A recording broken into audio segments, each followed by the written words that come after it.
And now, friends, today we come to the 29th chapter of Genesis, and if you have your Bible, you'll want to turn there. And we left off in the 28th chapter. You remember this man Jacob had to leave home post-haste. In fact, he took French leave. He had to go because his brother was going to kill him. And his mother sent him, together with the father, Isaac, back to Uncle Laban that he might get a wife back there. That's where Isaac had gotten his wife, Rebekah, and so they are sending Jacob back there, and he's on his own.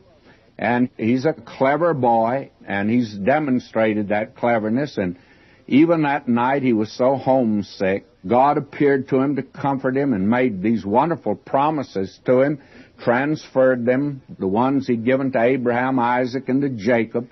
Now they are given to Jacob. And then, lo and behold, the next day, if he doesn't make a vow with God and trades with him, and he says, if you'll take care of me and do this for me and bring me back here, then I'll do this for you. Well, believe me, friends, God already told him that. And if it depended on Jacob's faithfulness, I'm afraid he'd never receive very much from the Lord. After all, isn't it all by grace? And that's the way you and I got saved. We never deserved it. If we did, none of us would ever be saved. Now, over chapter 29, I'd like to write Galatians 6, 7, and 8. Be not deceived. God is not mocked. For whatsoever a man soweth, that shall he also reap. For he that soweth to his flesh shall of the flesh reap corruption. But he that soweth to the Spirit shall of the Spirit reap life everlasting. And probably the popular title that we ought to put over this chapter is, Chickens Come Home to Roost. Now you'll see, beginning in this chapter, Jacob begins to reap the harvest of his evil doing. And you will also find that this is a universal law of God, that whatsoever a man sows, that shall he also reap. Now, if the Bible teaches anything, it teaches that this is true, and it's true in any area of life. You sow corn, you get corn. You sow cotton, you get cotton. You sow wheat, you'll reap wheat. If you sow tares, you'll reap tares. And you'll find out that that runs all the way through Scripture in every field. For instance, Pharaoh slew the male children of the Hebrews. And what happened? Well, his own son was slain by the death angel. Ahab slew Naboth in cold blood, and the dogs licked the blood of Naboth. And Elijah came to Ahab and said, look, the very same place that dogs lick the blood of Naboth, the dogs are going to lick your blood. And Ahab, I think, rather smiled at that and said, well, I'll keep away from that place. But it just happened to be literally fulfilled. You remember David found that this was an inexorable law that was applicable to his own life in reference to his sin. He committed a sin, a terrible sin. God forgave him, yes, but may I say to you, chickens come home to roost. What you sow, you reap. And his own daughter was raped, and his son slain. Even Paul the Apostle, he felt the weight of this law. He gave his consent to the stoning of Stephen. And what happened? Well, Paul was taken outside the city of Lystra and stoned and left for dead. But this man Jacob is really the classic example, and we're going to see that. And I mention all of this at the beginning of this chapter. Now, will you notice, this man Jacob is rather cocky. He has practiced deceit. He would stoop to use methods that were just a little shady to accomplish his purpose. He was proud of his cleverness. And now will you note verse 1, chapter 29 of Genesis. Then Jacob went on his journey and came into the land of the people of the east. Now he leaves Bethel, goes on his journey, and after a period of time, I do not know how long, why he arrived in the land of Haran, and he looked, and behold, a well in the field. And lo, there were 3 flocks of sheep lying by it. For out of that well they watered the flocks, and a great stone was upon the well's mouth. And thither were all the flocks gathered, and they rolled the stone from the well's mouth, and watered the sheep, and put the stone again upon the well's mouth in his place. You see, water is a very important item in that country, and still is. There's not too much of it in many places, and it has to be husbanded, and it has to be protected. And so here was the well that they watered the sheep and the people in that area. Now, a certain time during the day, the stone that was on top of the well was removed, and everybody watered the sheep. Everybody got the water. Then the top was put back down. Now, Jacob arrives there before they take the stone away from the well.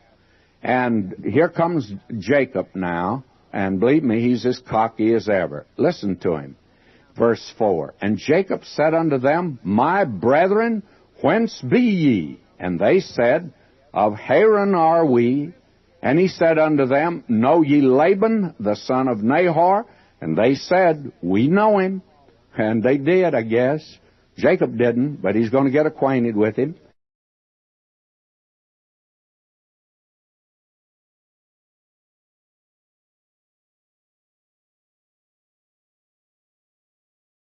Verse 6, And he said unto them, Is he well? And they said, He's well. And behold, Rachel his daughter cometh with the sheep. And he said, Lo, it's yet high day, neither is it time that the cattle should be gathered together. Water ye the sheep, and go and feed them. Here, Jacob has just arrived in the land, and he's telling them already how to water their sheep, how they should do. This is typical of him, by the way. And they said, We cannot until all the flocks be gathered together, until they roll the stone from the well's mouth, then we water the sheep. And while he yet spake with them, Rachel came with her father's sheep, for she kept them. Now, this is a woman's work, by the way, in that day. She was the shepherdess that took care of the sheep. And it came to pass, when Jacob saw Rachel, the daughter of Laban, his mother's brother, and the sheep of Laban, his mother's brother, that Jacob went near and rolled the stone from the well's mouth and watered the flock of Laban, his mother's brother. And frankly, I don't know who told him to do it, but he did it. Whether this was time, I don't know. I doubt whether it was. But after all, Jacob is not really following anyone's law except his own. He made the rules for the game as he went through life. That is the first part of his life. But he's got a tremendous lesson that he's going to have to learn, and Uncle Laban is really the one to teach him. And then we find in verse 11, and this has always been a strange verse to me, And Jacob kissed Rachel, and lifted up his voice and wept.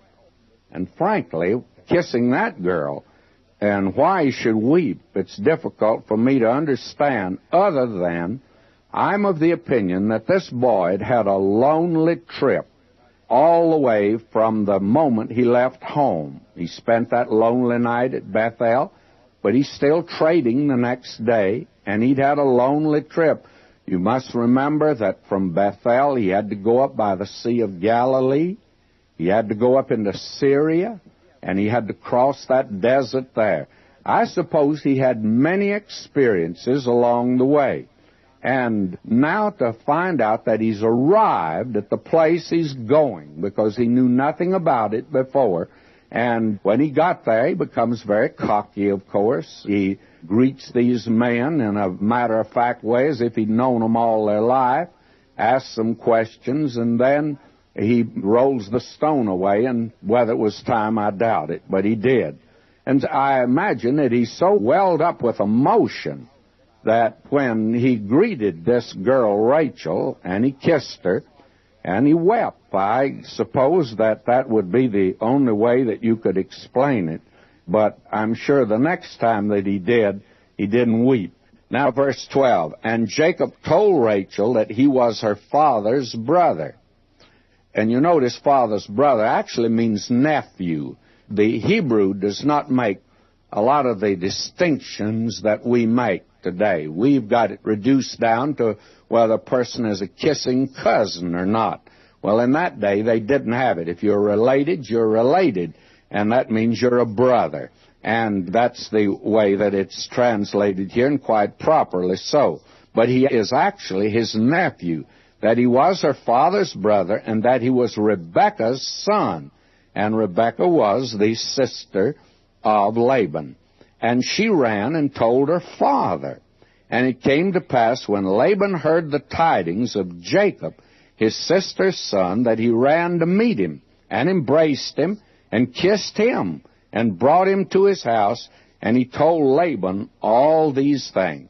I imagine that he had quite a bit to talk about, the trip that he had made, how he'd left home, and how, I'm not sure, but what he entertained them at dinner with the story of how he tricked his brother, how he got the birthright, and how he got the blessing, how he used trickery to do it, and how clever he was, and probably about that night at Bethel.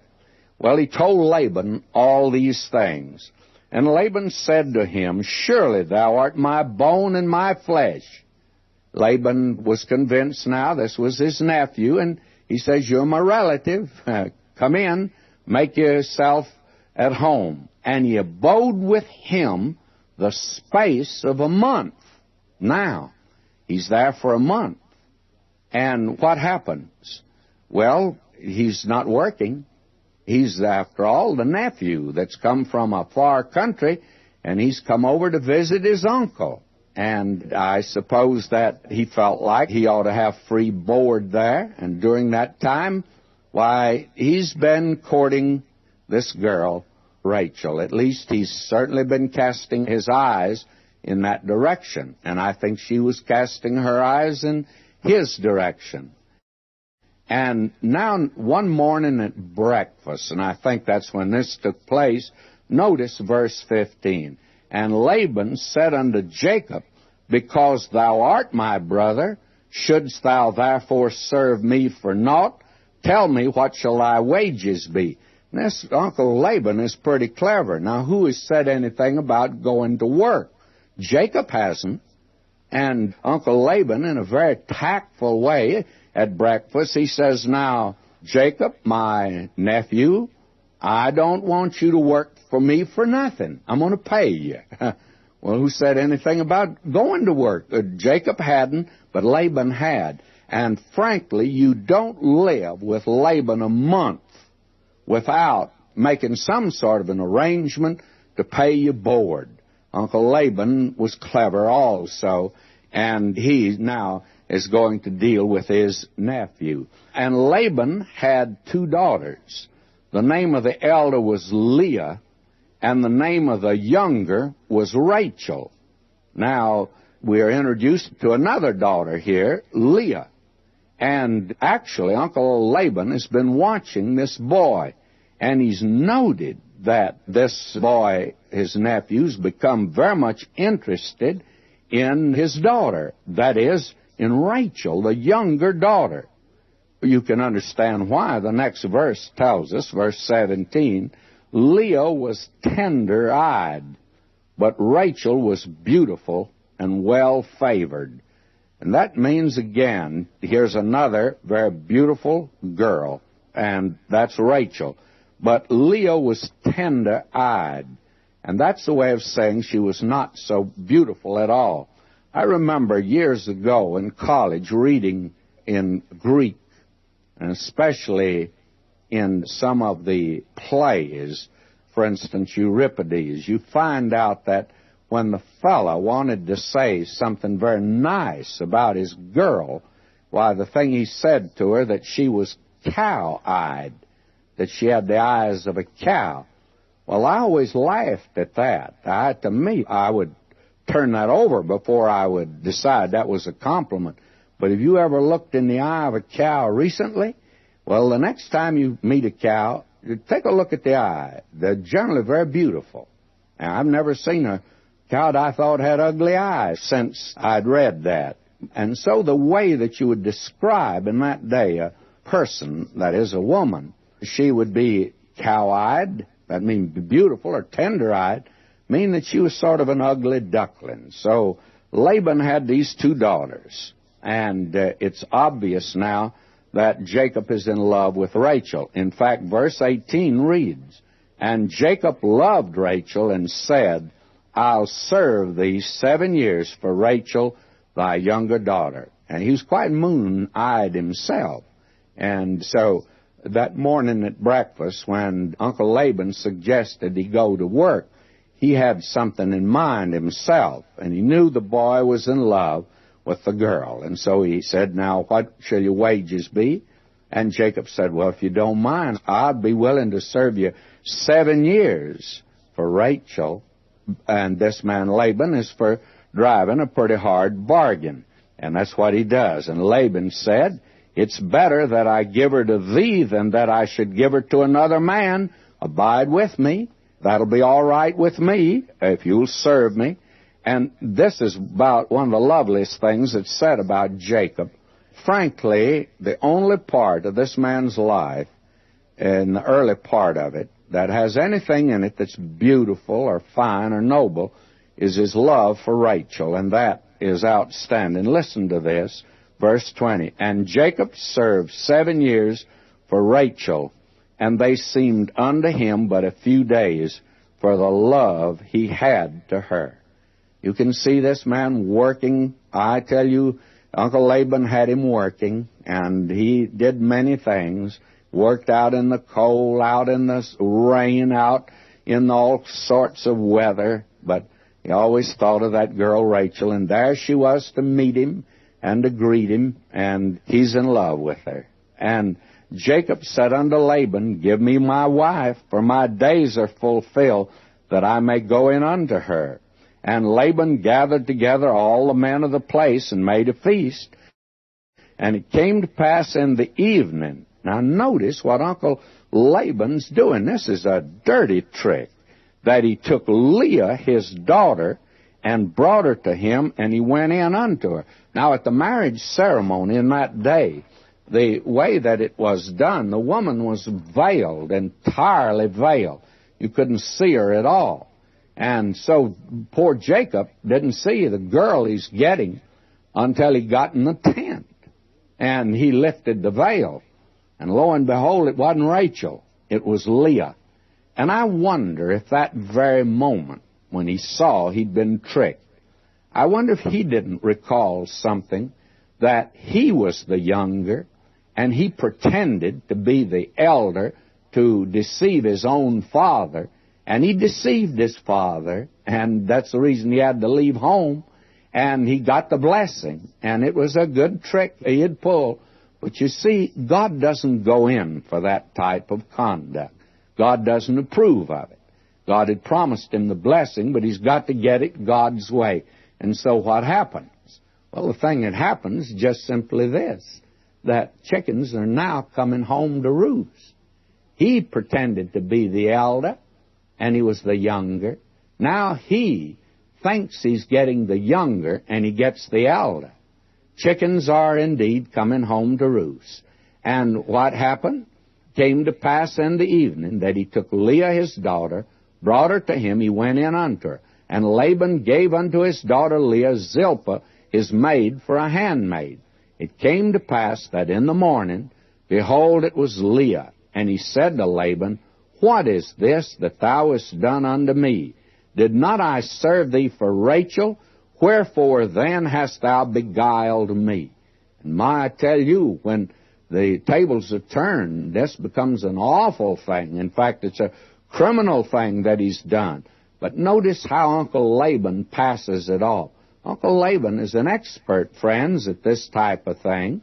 And Laban said, it must not be so done in our country to give the younger before the firstborn. Uncle Laban said, well, there was a little matter, a little clause in the contract. In fact, it was that which was in fine print, Jacob, and I forgot to call your attention to it. There is a rule in the country that the elder daughter must marry first, and the younger daughter can't marry until the elder daughter is married. And I forgot to tell you that, and that's the reason that it worked out as it did. Well, I tell you, a man served 7 years here. And now notice, Uncle Laban is prepared to be very generous in his dealings. He says, fulfill her week. And that week, you see, 7 years. And we will give thee this also for the service which thou shalt serve with me yet 7 other years. Now, don't come along, friends, anyone, and say, well, look, here, this man's going to have 2 wives. And it looks like God approved of it. Well, why do you think God approved of it? The record here is inspired because this is what happened.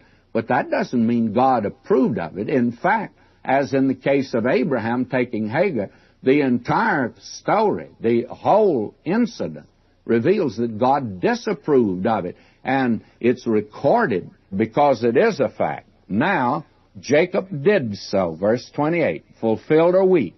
And he gave him Rachel, his daughter, to wife also. And Laban gave to Rachel his daughter, Bilhah, his handmaid, to be her maid. And he went in also unto Rachel, and he loved also Rachel more than Leah, and served with him yet 7 other years. Believe me, Uncle Laban is getting his money's worth, is he not? And poor Jacob is really going to school. But he has 2 wives, and he shouldn't have them. He'll be in trouble before it's over. Now, if you have your Bible, turn there. Verse 30 of chapter 29 of Genesis. And he went in also unto Rachel, and he loved also Rachel more than Leah, and served with him yet 7 other years. You see, this man Jacob, we saw last time, was totally deceived by his uncle. His uncle promised him that he would give him Rachel if he would serve 7 years. And he served those 7 years faithfully. And what did he get? Well, he got Leah. And believe me, he got the short end of the stick. Poor Jacob was certainly disappointed.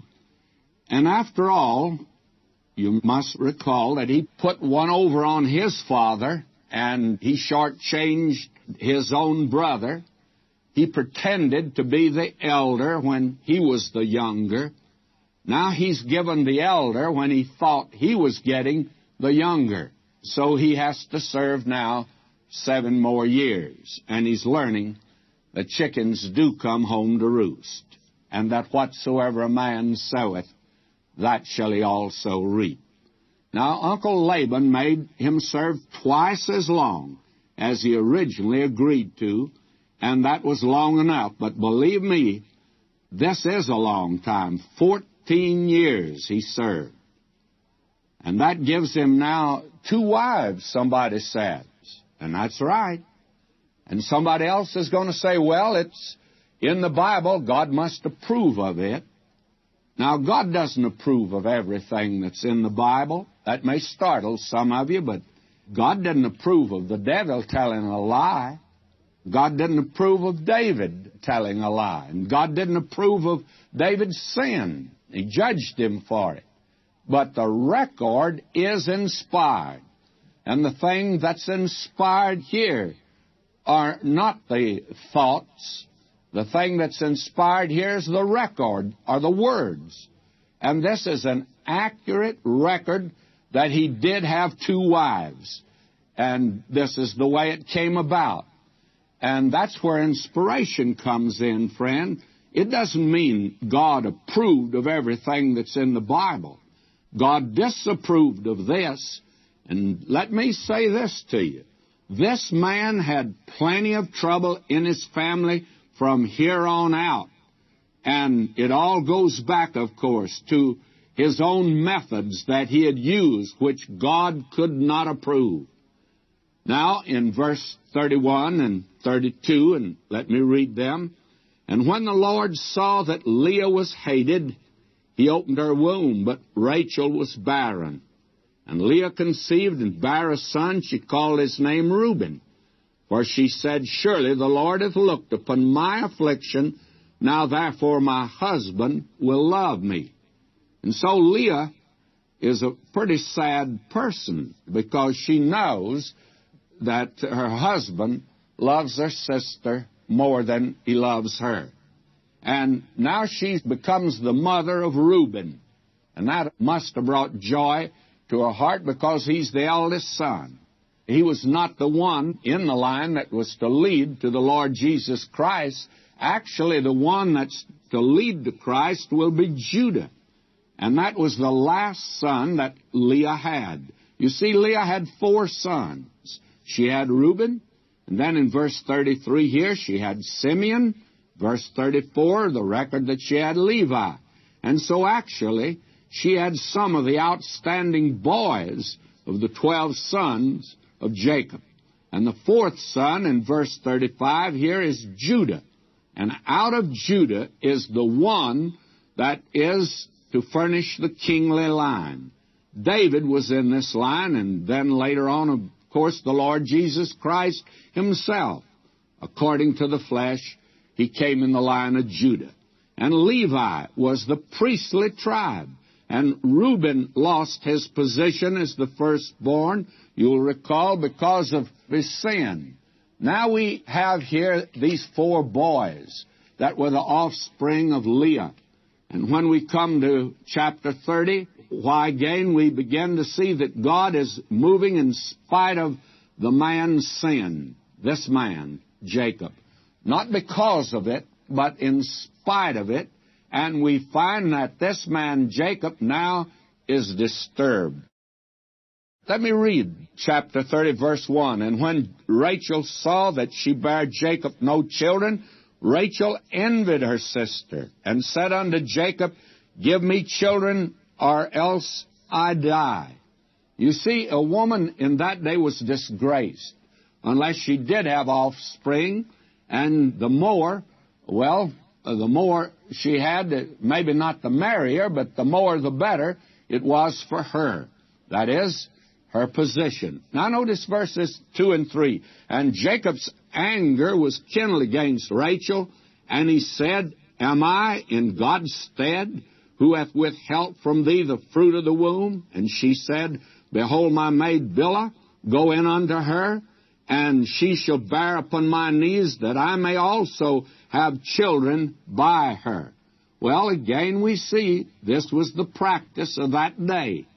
And you will recall, I'm sure, those of you following this study, that Abraham and Sarah practiced it, and God did not approve it then, and He's not going to approve it here. The record is here, and it's an accurate record, but it doesn't mean God approved it. In fact, it's quite obvious that God disapproved it. The strife that we've already called attention to, that was in the family of Abraham, was in the family of Isaac, as we saw. Now it's in Jacob's family already, and he's in for a great deal more trouble. Now we find that Bilhah was Rachel's maid, and she bare Dan and Naphtali. And then we find that Zilpah, the maid of Leah, bore Gad and Asher. So we have here, another, Issachar. And we find, I'm not reading these verses in this chapter, as you see, just a record of the birth here of these boys. You'll remember that there were 12 sons of Jacob, and they're very important, because from these 12 sons will come the 12 tribes of Israel. That is, the nation will come from them. Believe me, Jacob had his hands full with these 12 boys. We find also that there's a girl there from Leah's maid. Her name was Dinah. And I guess she served a good purpose, because there are a lot of restaurants today named Dinah's Shack or Dinah's Dining Room or something. And so she did serve a good purpose. And Issachar and Zebulun are mentioned here also. Now I'm going to read in verses 22 here. I'll read down to 24. And God remembered Rachel, and God hearkened to her and opened her womb. She conceived and bare a son, and said, God hath taken away my reproach. And she called his name Joseph, and said, The Lord shall add to me another son. Now this is the boy that will follow down into the land of Egypt and make way for the rest of his brethren later on. He's quite remarkable. We'll have to save that story of him until another day, but it's coming up, you can be sure. Now verses 25, and it came to pass, when Rachel had borne Joseph, that Jacob said unto Laban, Send me away, that I may go unto mine own place, and to my country. Give me my wives, my children, for whom I've served thee, and let me go, for thou knowest my service, which I have done thee. Well, this is quite remarkable here, by the way, because we're going to see that this man Laban had really mistreated his son-in-law and his nephew Jacob. And listen to Uncle Laban here. You see, he's not going to be through. You can be sure of that. Jacob wants to get away. And now Uncle Laban says in verse 27, And Laban said unto him, I pray thee, if I found favor in thine eyes, tarry. For I have learned by experience that the Lord hath blessed me for thy sake. Now, this is something quite interesting. This was something that you will recall that Abimelech, king of Gerar, found out when Isaac was in his midst. He was blessed because of his presence. And this is something now that Uncle Laban has discovered, that God is with Jacob and he's blessed him. And Uncle Laban said, Now, look, my boy, don't rush off. Don't leave me. Just hang around. And I've been blessed, and I want to raise your wages. I'll pay you more. Listen to him in verse 28. And he said, Appoint me thy wages, and I'll give it. And I tell you, Jacob ought to know by now that any time Uncle Laban made a deal, that he was the one that came off the winner. Not the other fella. But Jacob's learned the lesson. Jacob wants to leave. Uncle Laban says, I'll pay you more. And now he said to him, Thou knowest how I've served thee, and how thy cattle was with me. For it was little which thou hadst before I came, and it's now increased unto a multitude, and the Lord hath blessed thee since my coming. And now when shall I provide for mine own house also? In other words, listen to Jacob. You talk about a man complaining. He's singing the blues. In other words, he's saying here, all I've got out of all of this service for you are 2 wives and 2 maids to the wives, and I've got a house full of boys. In fact, he's got 11 boys now. Now, what in the world is he going to do? How's he going to feed them? And he says, God blessed you and he prospered you, and I don't have anything. In other words, you're the one that's prospering and I'm not. And now Jacob says, and will you listen to him? Verse 31, he said, What shall I give thee? And Jacob said, Thou shalt not give me anything. If thou wilt do this thing for me, I will again feed and keep thy flock. I'll pass through all thy flock today, removing from thence all the speckled and spotted cattle, all the brown cattle among the sheep, and the spotted and speckled among the goats, and of such shall be my hire. In other words, the pure breed will be Laban's, but that which is just a half-breed, or not breeds at all, that are not blue-ribbon cattle, I'll take those if you'll give them to me. And that's all that you'll need to do. These are the off-breeds.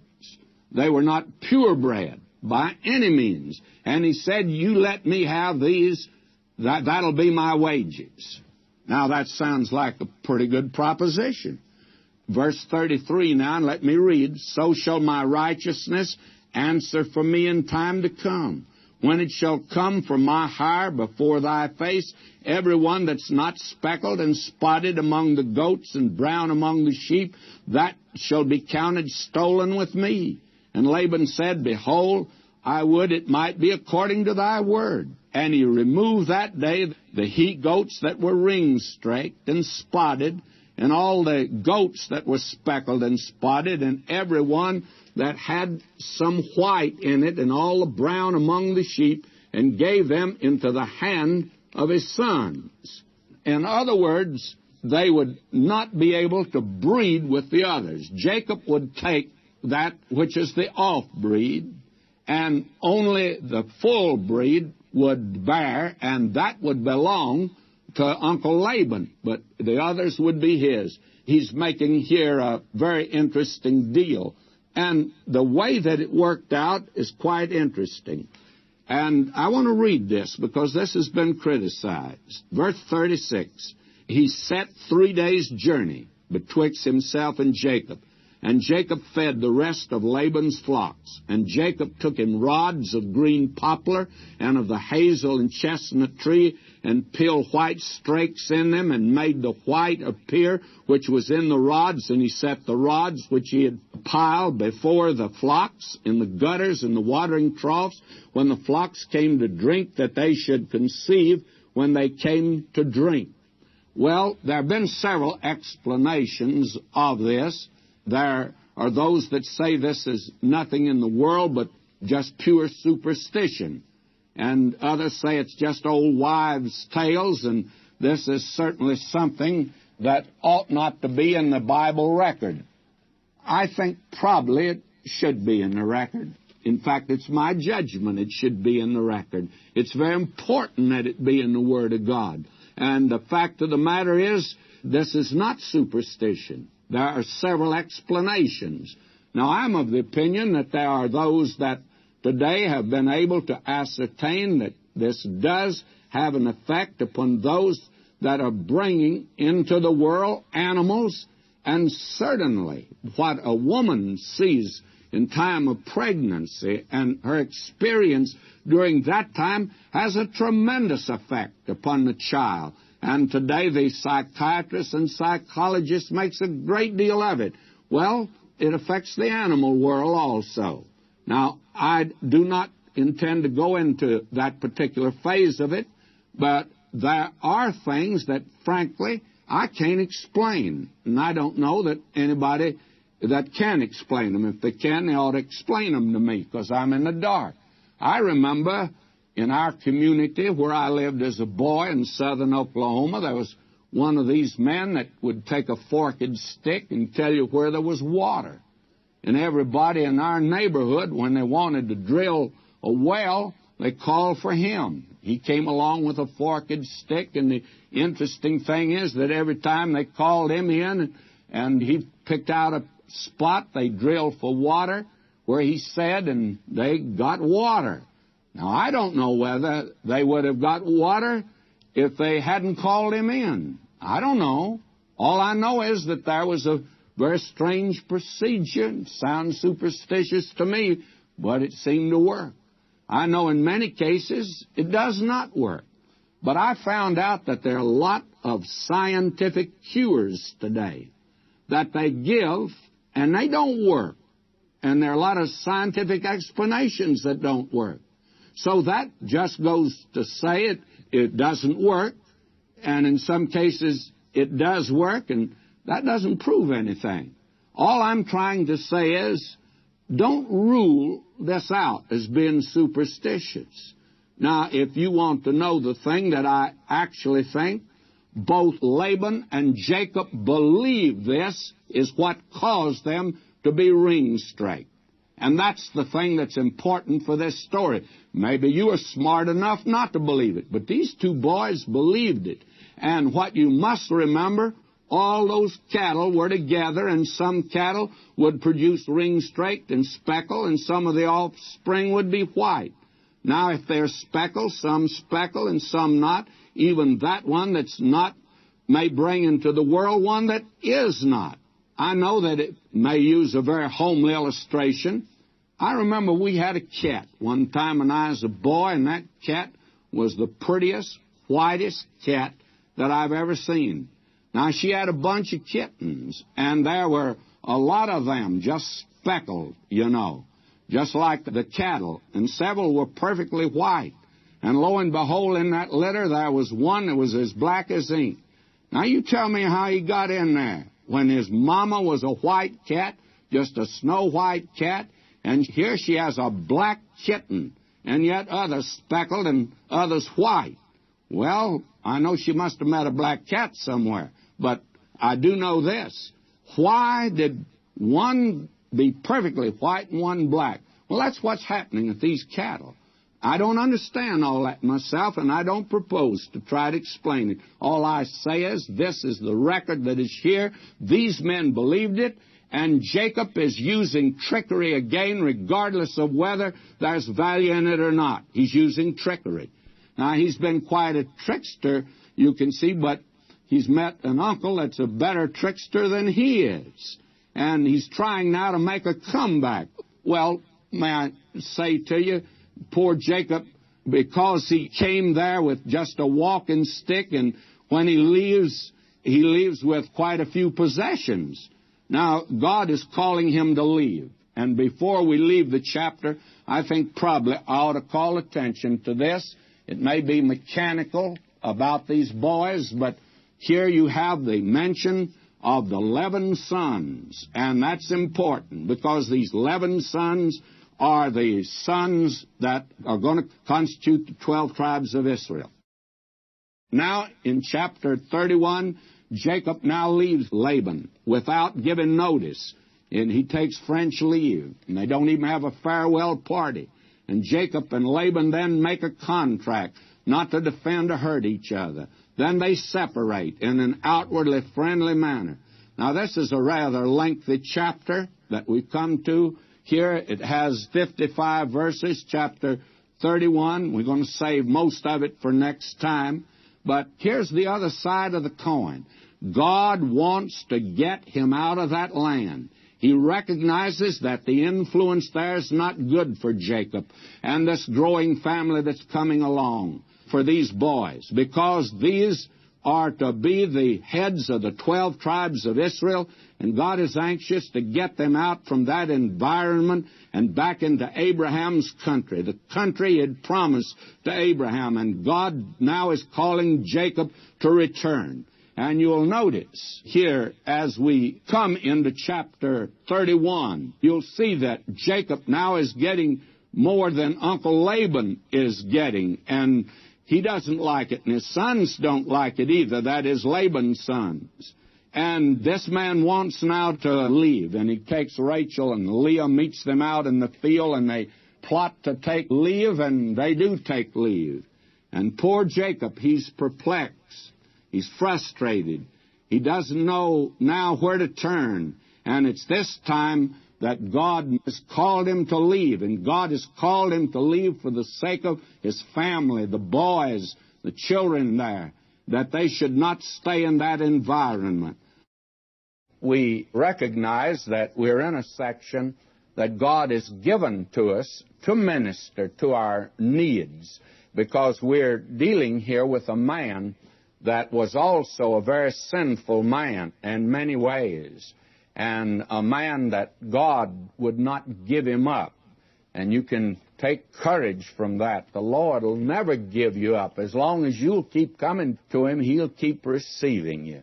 And if he'll take a fellow like Jacob and a fellow like I am, then he'll take any of us. I'm of the opinion. And let's now come here. You will recall that Jacob now has had a pretty sad ordeal of 20 years with Uncle Laban. And Uncle Laban has really given him a course in the college of hard knocks. And poor Jacob is now beginning to wince under all the pressure that he's been under. And he senses now that God has prospered him so that the face of Laban is turned against him, and also the sons of Laban. And Jacob now has a call from God. God tells him to leave. And he calls his wives, Rachel and Leah, together that he might talk to them about it. And he tells them that which is on his heart. And in verse 7, as we left off last time, he says, "And your father hath deceived me, and changed my wages 10 times, but God suffered him not to hurt me." Now, is Jacob beginning to complain? I think so, and we're going to see that later on in this chapter. Now, will you notice, he goes on to explain to these wives that they'll understand of actually what has happened, that the thing that he has done has in it the element of not trickery, but of taking advantage of his opportunity in a business way. I don't want to say he's dishonest here, because I don't think that he is. He's been dishonest in so many things, but I think here he was just using a method that I'm sure any businessman would have used, and it would have been legitimate. He's certainly not hurting Laban at all. But God has blessed him to the extent that Laban now and his sons become very jealous of him, and they hate him. And you'll notice as he goes on to explain all of this, he tells now actually why he wants to leave. Because he says in verse 11 of Genesis 31, "And the angel of God spake unto me in a dream, saying, Jacob, and I said, Here am I. And he said, Lift up now thine eyes and see.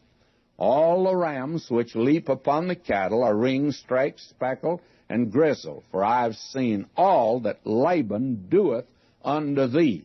Now, probably you thought last time that I was not giving a satisfactory answer to what had taken place, because I recognize that there are several explanations of why these animals were speckled. But I was waiting till we could get right here, because why were they that way? God says I did it.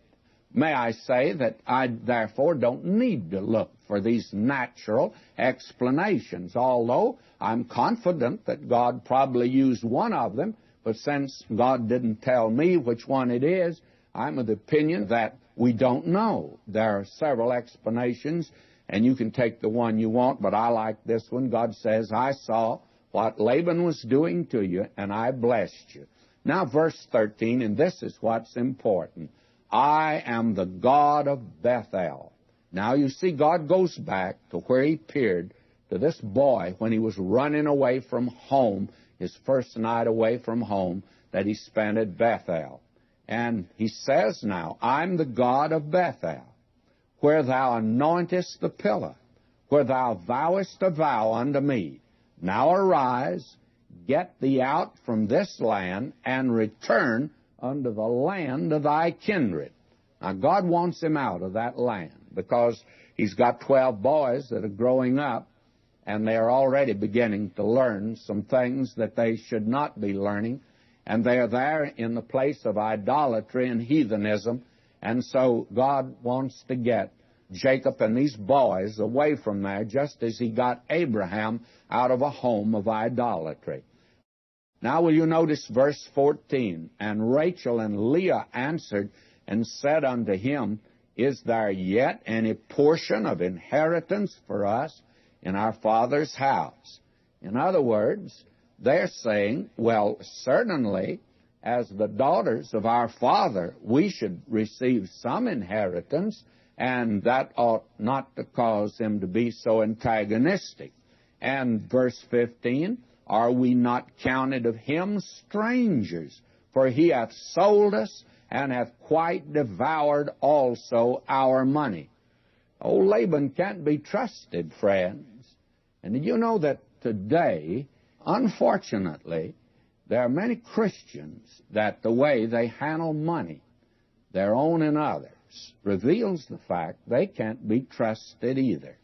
That is, I think, maybe a real test of an individual today. I could tell you some stories that would make your hair stand on end of things that Christians do, Christian leaders do, they ought not to do. Now will you notice verse 16, For all the riches which God hath taken from our father, that is ours, and our children. Now then, whatsoever God hath said unto thee, do. I admire these two women. They say, whatever you want to do, Jacob, you go ahead. We're with you. And our father has apparently robbed us. Let me read verse 17.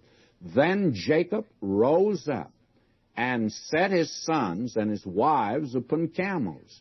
He carried away all his cattle, all his goods which he had gotten, the cattle of his getting which he had gotten in Padan Aram, for to go to Isaac his father in the land of Canaan.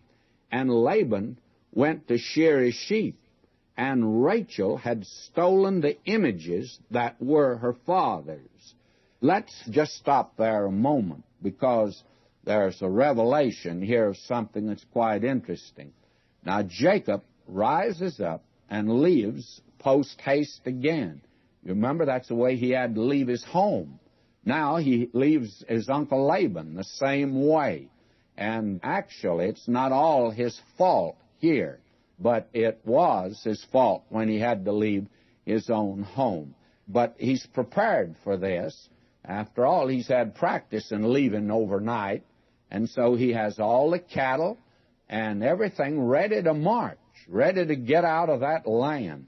And his wives apparently didn't have a chance to even get many of the things that were theirs. But notice what happened. Rachel stole the images that were her father's. I told you we were in the home of idolatry. God didn't want the boys brought up there. But you see, Rachel has been brought up in a home of idolatry. And she felt like she wanted to take her gods with her. What a primitive, heathen notion she had. Poor Jacob thought he ran away from God when he went to Bethel. God appeared to him there. And he found out you can't run away from God. In fact, David wrote about that. David said, though I make my bed in Sheol, why, I don't get away from God. Death won't separate you. Though you go to the height of heaven, you'll never get away from Him. And you can't get away from Him but going to the moon. You just don't get away from God, that's all. She, though, wanted to take these images that had been in the home. Now notice verse 20.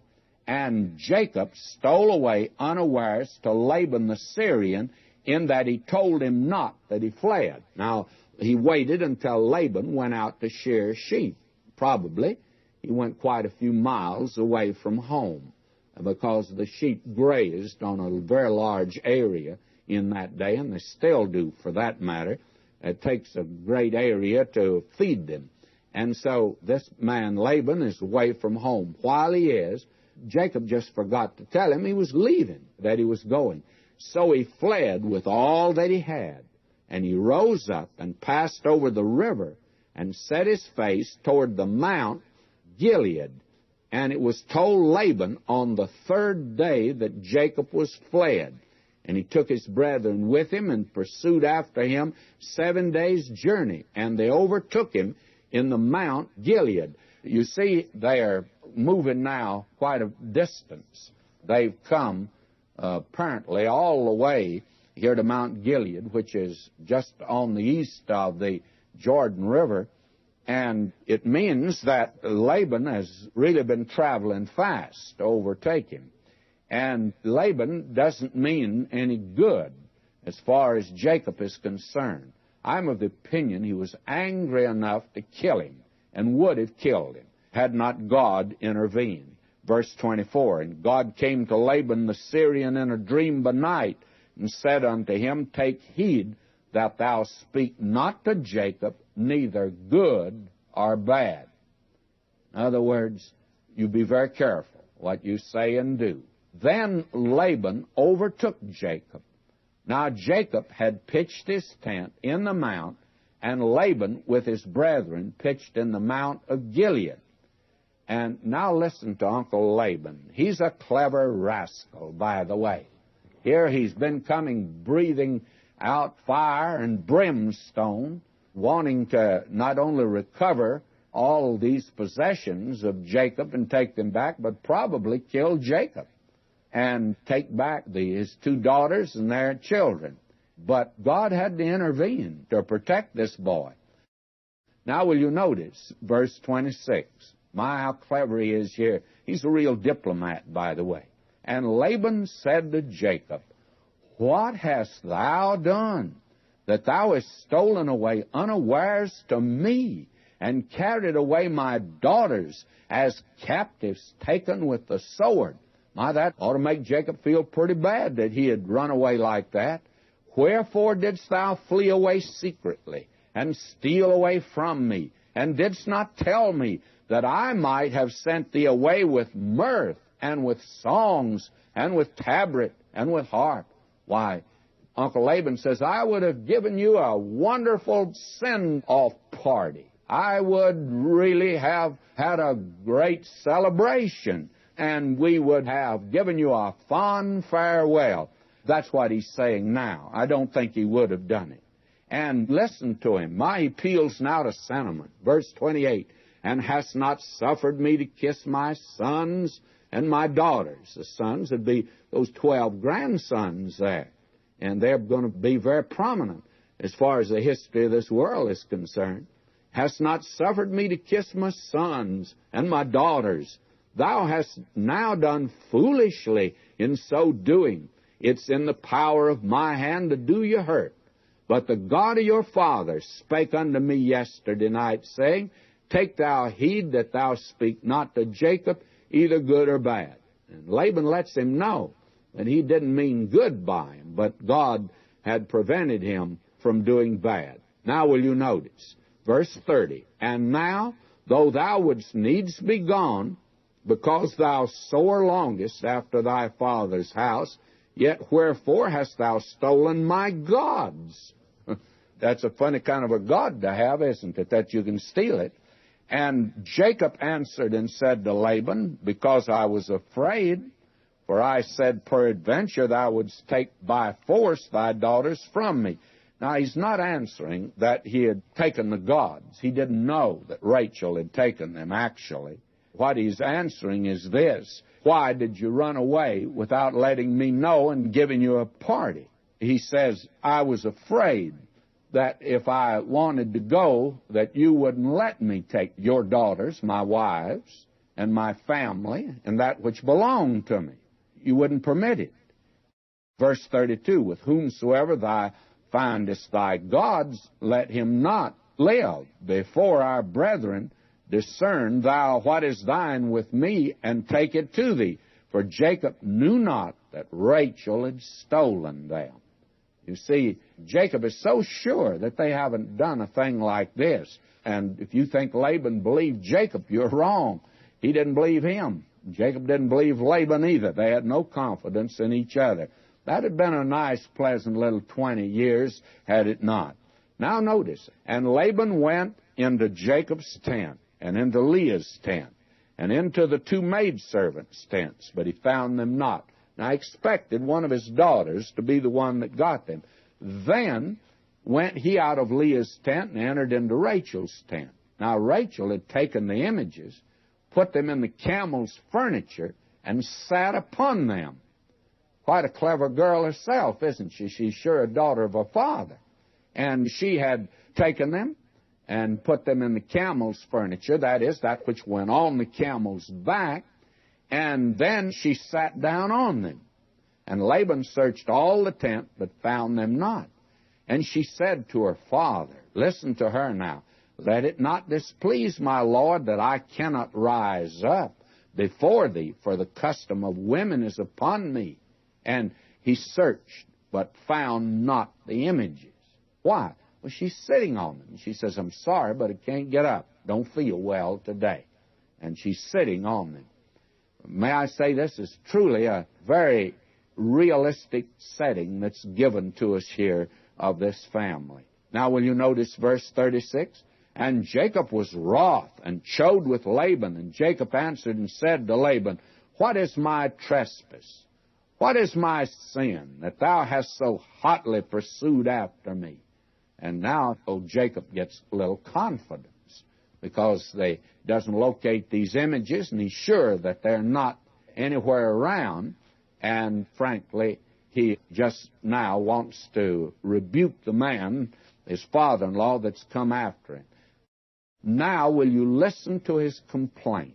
Here is the course that he passed, and he's now getting his college degree, his degree from the College of Hard Knocks. And will you listen to this here? Verse 38, This 20 years have I been with thee. Thy ewes and thy she-goats have not cast their young, and the rams of thy flock have I not eaten. In other words, he didn't even get his meals. He had to pay for that. That which was torn of beasts I brought not unto thee. I bear the loss of it. Of my hand didst thou require it, whether stolen by day or stolen by night. And he couldn't even get any insurance. When a lamb was stolen or killed by a wild animal, why, Jacob had to pay for it. Believe me, this Laban, he's a hard taskmaster, is he not? And now listen to him, verse 40. Thus I was, in the day the drought consumed me. He didn't get a vacation in summer. And the frost by night. And when it got cold, he still had to stay out with the sheep and with the animals. And my sleep departed from mine eyes. Many nights he had to watch to protect the flock. Now listen to him, verse 41. Thus have I been 20 years in thy house. I served thee 14 years for thy 2 daughters, and 6 years for thy cattle, and thou hast changed my wages 10 times. Here's what's happened to this man. Here is the man that was clever, and this is the man that thought that he could get by with it. But actually, he didn't get by with it. God didn't let him get by with it because, frankly, God has made it very clear. Whatsoever a man sows, that shall he also reap. Jacob refused submission to God at home, and he now has to submit to his uncle. Jacob came to receive a wife and dignity, and he was made a servant because God respects the rights of the firstborn. And Jacob deceived his father, and he's deceived by his father-in-law. Jacob the younger became the older. He found out that he was given the oldest when he thought he's getting the younger. He revealed a mercenary spirit that displayed in the way he got the birthright. And Jacob allowed his mother to cover his hands with the skins of kids of goats. And later on, we're going to see his own sons deceived him in the same way. They killed a goat and dipped Joseph's coat of many colors in it. He deceived his father about being the favorite son, and he was deceived about his favorite son, Joseph. God says, whatsoever a man sows, that shall he also reap. Now he leaves Laban. They bid each other goodbye, and they're going to make a contract. Let me read now, verse 42. Except the God of my father, the God of Abraham, and the fear of Isaac had been with me, surely thou hadst sent me away now empty. God hath seen mine affliction and the labor of my hands, and rebuked thee yesterday night. Now, Jacob has his day in court, and he lets Laban have it now. And Laban answered and said unto Jacob, these daughters are my daughters, these children are my children, these cattle are my cattle, and all that thou seest is mine. And what can I do this day unto these my daughters or unto their children which have been born? Now therefore come thou, let us make a covenant, I and thou. Let it be for a witness between me and thee. And Jacob took a stone and set it up for a pillar. And Jacob said unto his brethren, gather stones, and they took stones. And now they make a contract. Verse 48, and Laban said, this heap is a witness between me and thee this day. Therefore was the name of it called Gilead and Mizpah. For he said, the Lord watch between me and thee when we're absent one from another. And this has been used by young people's groups as a benediction in other groups. And I don't think it ought to be used that way, because this is actually a contract between two rascals that they're going to quit stealing from each other and work on somebody else. The Lord watch between me and thee. In other words, may the Lord keep his eye on you so you won't steal from me anymore. That's exactly what these men are saying. Now they're going to separate, and they do separate, and we're going to see the great experience in the life of Jacob next time in chapter 32.